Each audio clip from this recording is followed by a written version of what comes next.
જે પ્રમાણે મોડાસાથી અમને સમાચાર પ્રાપ્ત થઈ રહ્યા છે અમારા સંવાદદાતા અભય પંડ્યા તરફથી કે મોડાસા રામપાર્ક કા રાજા સિલ્વર કિંગ નામને ગણપતિ મહોત્સવ ઉજવાઈ રહ્યો છે મોડાસાની રામપાર્ક સોસાયટીની અંદર। જી હા, મોડાસા રામપાર્ક સોસાયટીની અંદર રામપાર્ક કા રાજા સિલ્વર કિંગ છેલ્લા 29 વર્ષથી રામપાર્ક યુવક મંડળ દ્વારા ઉજવવામાં આવે છે।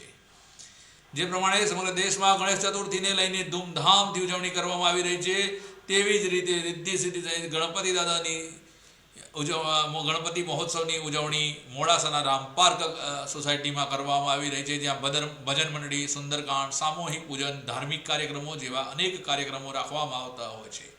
ગણેશ ચતુર્થીના પહેલા દિવસે ઉજ્જૈન મહાકાલ ભસ્મ આરતીનું આયોજન કરવામાં આવ્યું અને ઓપરેશન સિંદૂર જેવા દ્રશ્યો પણ બનાવવામાં આવ્યા હતા અને એક સુંદર પ્રદર્શનનું આયોજન કરવામાં આવ્યું હતું।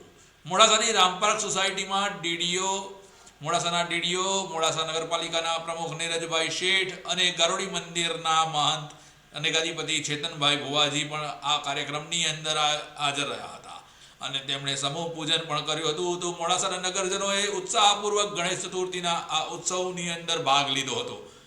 જે અમારા સંવાદદાતા અભય પંડ્યા તરફથી માહિતી પ્રાપ્ત થઈ રહી છે।